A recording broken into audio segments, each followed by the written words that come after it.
Hello and welcome back. Today we are going to read a very interesting topic on the Queen of the Skies, यानी कि आसमान की शहजादी. So, read the following interview with Durba Banerjee, India's first women pilot. Find out about her experiences. तो हम उनके experiences के बारे में पढ़ेंगे क्योंकि वो first women pilot थी. Interviewer: Why did you want to be a pilot when there were no women pilots?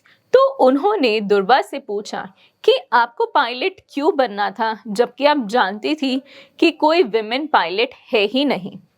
Durba: In my time, girls were just becoming teachers and doctors. कि मेरे टाइम में ना जितनी भी लड़कियां थी या तो वो टीचर्स बन जाती थी या फिर डॉक्टर्स बन जाती थी. I thought I should be completely different. मैंने सोचा मुझे कुछ बिल्कुल हटके करना चाहिए. I had read a poem as a child about walking the skies and that had fired my imagination about flying. और मैंने जब मैं बच्ची थी ना तो मैंने एक पोइट्री पढ़ी थी जहाँ पर मैंने पढ़ा था वॉकिंग द स्काईज के बारे में और तभी मानो मेरे मन में भी उड़ने का एक मिशन आ गया था. My father was a liberal educated man who always supported me. तो उन्होंने हमेशा मुझे छूट दी और वो एक बहुत ही पढ़े लिखे इंसान थे जिन्होंने हमेशा मुझे सपोर्ट किया. He encouraged me by saying, The women in my family have taught me that girls can do better than men in whatever they undertake.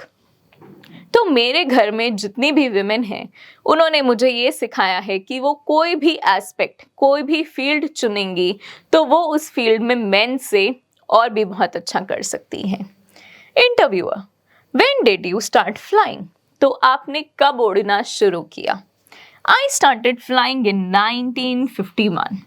I became a pilot with great difficulty. मैं बहुत मुश्किलों से pilot बनी. No one was willing to hire me because I was a woman. कोई मुझे काम ही नहीं देना चाहता था क्योंकि मैं एक woman थी. They were scared with the thought of a woman being applied. वो डरते थे ये सोचकर कि कोई women pilot कैसे बन सकती है. Whenever I went for flying test in Kolkata, they kept issuing medical certificates stating my eyesight was not okay.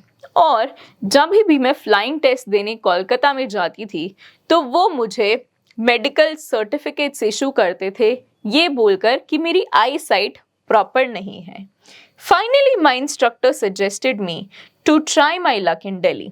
तो मेरे इंस्ट्रक्टर ने मुझे बोला कि आप एक बार दिल्ली जाके कोशिश करिए. I went there, got a licence and started flying in 1953. तो मैं वहाँ गई और मैंने आजमाई अपनी किस्मत और मुझे मिला लाइसेंस 1953 में. आई approached air marshal Mukherjee and पेस्टर्ड him with endless request that I should be allowed to enter the Air Force.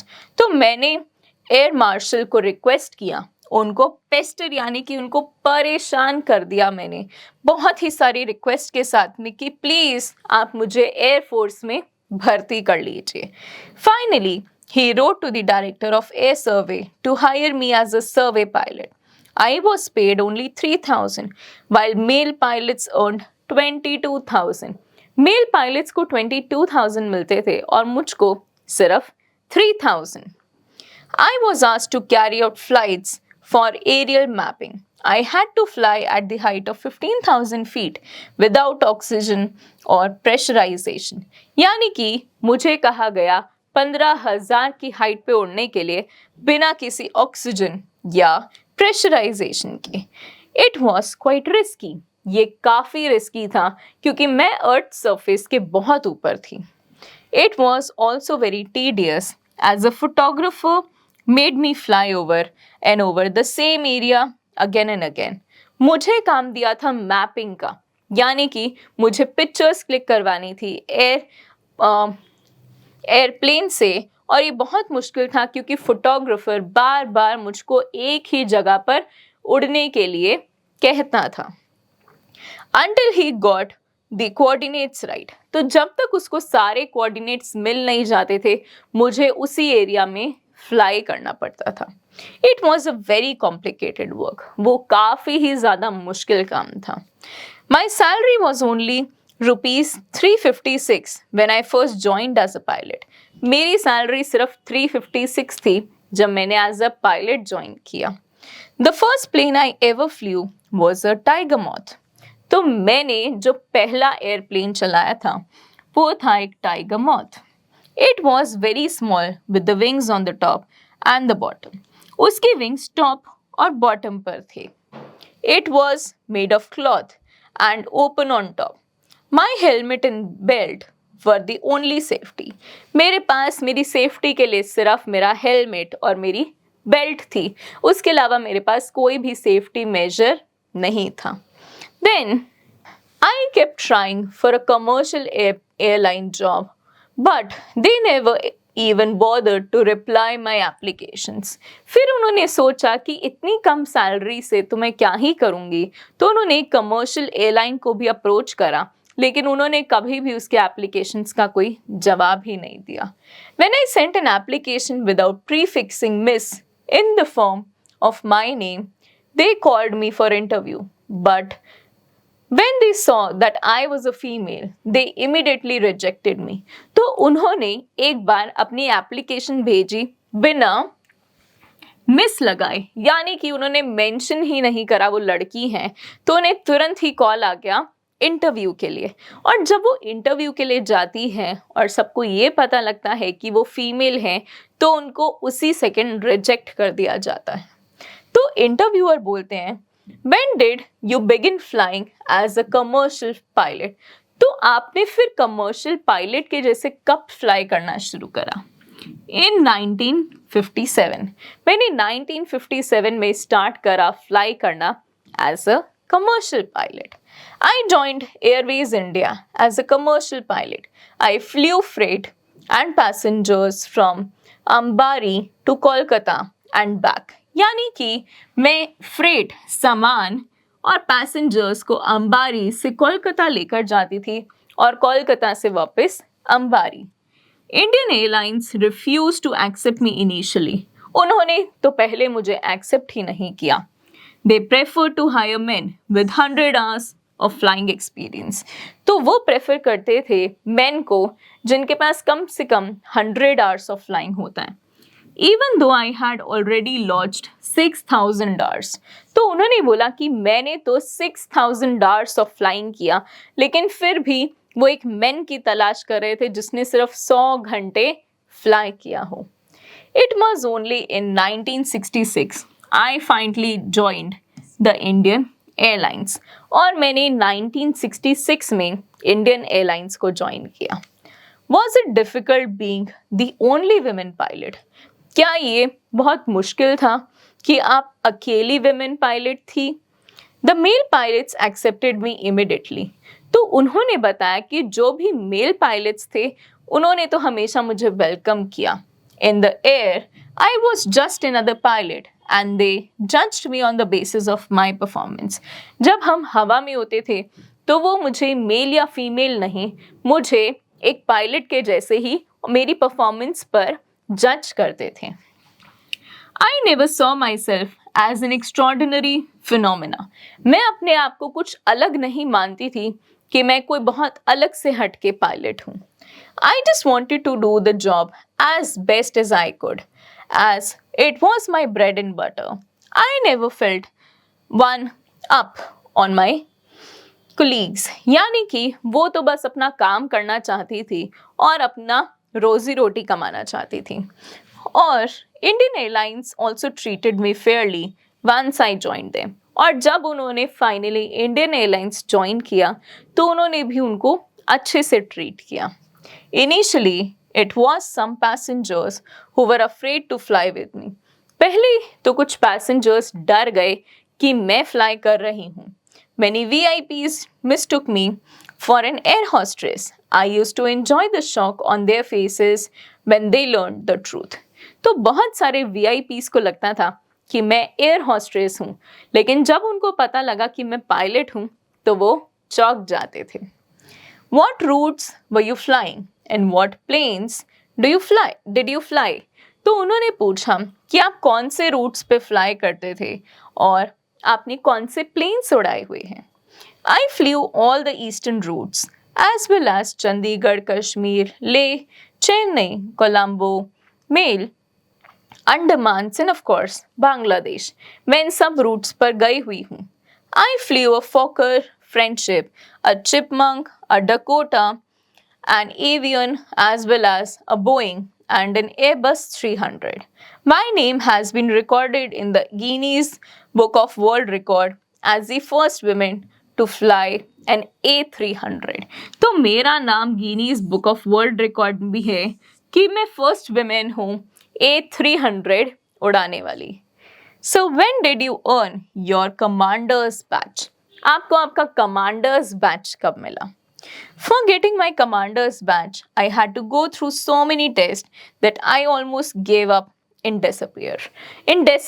यानी कि मैं तो उन सब टेस्ट में गिव अप ही करने वाली थी, लेकिन मैंने फिर भी हिम्मत रखी. It was only 1977 that I became a commander as Captain Durba Banerjee. I went to the US as an Indian representative at the World Lady Pilots Association gathering. और मेरे को बनाया गया 1977 में commander as Captain Durba Banerjee. Which are some of your most memorable flights? आपको कौन सी flight सबसे ज़्यादा यादगार रही? My first solo flight was when my sister and I flew alone to Delhi to attend the international fair and my heart was bustling with joy. I felt I had finally achieved my dream.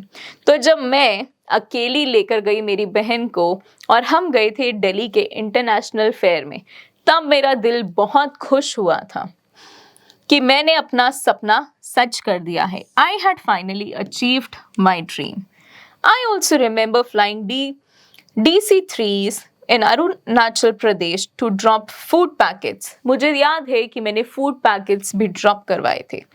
I applied to the government for supplying food and ammunition to soldiers during the Sino-Indian War. और मुझे याद है कि मैंने apply करा था government के पास में खाना पहुंचाने के लिए और आर्म्स एंड एम्यूनिशंस, कोई भी वेपन अगर सोल्जर्स को चाहिए होंगे तो मैं वो देने में मदद करूंगी. I remember the anguish of the soldiers who were starving. मैं जानती थी उनका गुस्सा जो सोल्जर्स भूख से मर रहे थे. Then I didn't even have my own uniform.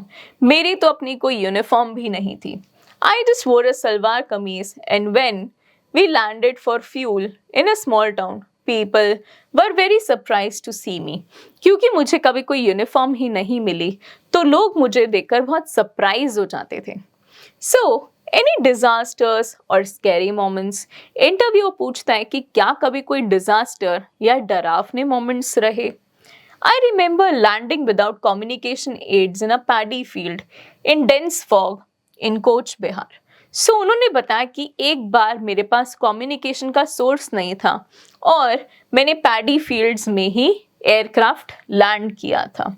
The villagers thought we had landed from heaven. तो उन गांव वालों को लगा कि शायद हम स्वर्ग से ही उतरे हैं. One of the most terrifying memories was when I caught in a storm.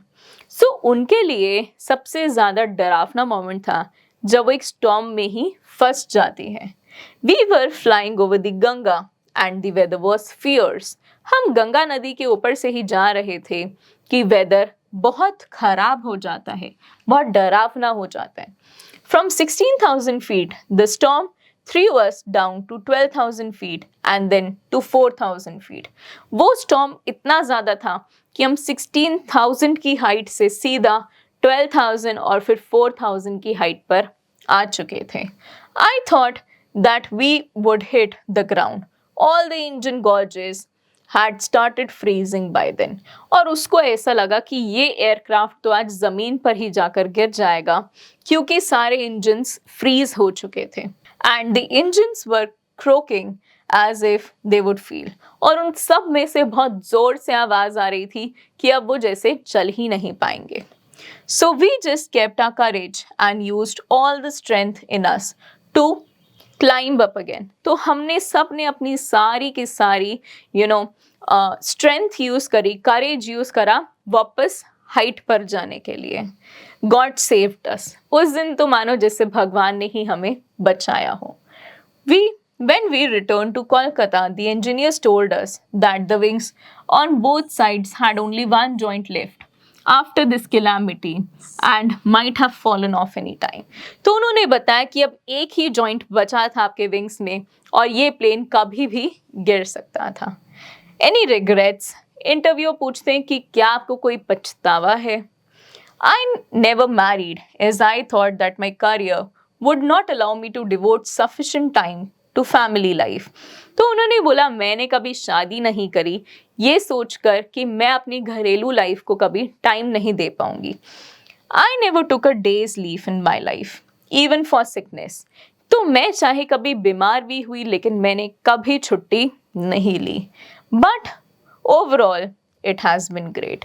लेकिन ये सब कुछ आज मुझे अचीवमेंट की महसूस करवाता है। What advice would you give to aspiring women pilots? तो आप क्या एडवाइस देना चाहेंगे आज के पायलट्स को? Many girls think that a pilot's life is glamorous, which is not so. अब बहुत लड़कियों को लगता है कि पायलट की लाइफ कितनी ग्लैमरस होती है कि आप जाएंगे मज़े से प्लेन उड़ाएंगे, लेकिन ऐसा नहीं है। It is not as glamorous. One has to be willing to sacrifice a lot. It is a hard life with no fixed working hours. यहाँ पर आपको तैयार होना चाहिए बहुत कुछ सैक्रिफाइस करने के लिए। ये एक बहुत ही मुश्किल लाइफ है जिसमें कोई भी फिक्स्ड वर्किंग आवर्स नहीं है। You have to be ready to fly anytime, day or night. चाहे दिन हो या रात हो, आपको उड़ने के लिए तैयार रहना चाहिए। I would advise women to join the air traffic control or the meteorological department if they cannot become pilots straight away and not to give up hope. तो मैं उनको ये सजेस्ट करूंगी, ये एडवाइस दूंगी कि आप पहले एयर ट्रैफिक कंट्रोल नहीं तो मेट्रोलॉजिकल डिपार्टमेंट ज्वाइन करिए अगर वो एकदम पायलट ना बनना चाहती हो तो। So do you miss flying now? I stopped flying in 1989। मैंने फ्लाइंग छोड़ दी थी 1989 के बाद में। When I retired from Indian Airlines, by then I had logged 19,500 flight hours. तो मेरे पास थे 19,500 flying hours. I had no means to fly privately after I had retired. तो मेरे पास privately fly करने का कोई source ही नहीं था. But I still fly as a passenger. लेकिन मैं आज भी उड़ती हूँ एक passenger के जैसे.